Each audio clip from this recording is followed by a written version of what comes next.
Nagtago pero sa kulungan pa rin ang bagsak ng lalaking nanaksak at nakapatay ng kaibigan dahil hindi umano nagbayad ng upa. Nahaharap pa siya sa ibang reklamo. Nakatutok si John Consulta. Exclusive.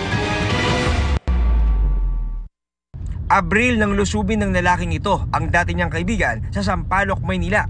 Nauwi ang kanilang pambubuno sa pananaksak ng suspect. Pinalo niya ito ng portable speaker sa muka. Then after noon, nagkaroon sila ng pagbubuno at pinagsasaksak niya ito. Dinala ito sa ospital pero then on arrival.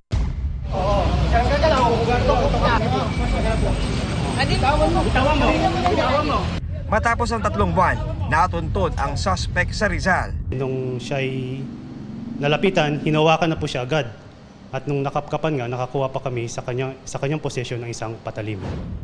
Ayon sa Manila Police, personal na alitan ang ugat ng pananaksak. Itong kaibigan niya, pinapaupa sa kanya yung isang lugar niya doon at hindi na ito makabayad. At dahil dito, nagkaroon siya ng sama ng loob dito at nung nakita niya nga ito sa harapan ng bahay, ay pinagsasaksak niya ito hanggang sa mamatay.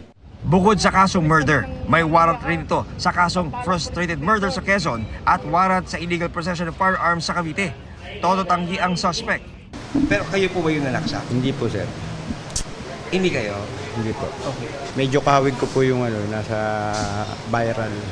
Oh. Yun lang po. Hawig niyo po yung nasa Viral po. CCTV? Apo.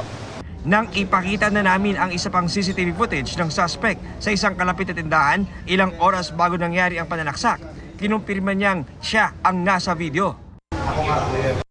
Noon na nagbago ang kanyang pahayag. Handa po akong tumulong sa kanila. Humihingi nga po akong pasensya. Salamat po. Nahuling na po tumatay sa asawa ko. Nakakulong na sa Sampaloc Police Station ang suspect.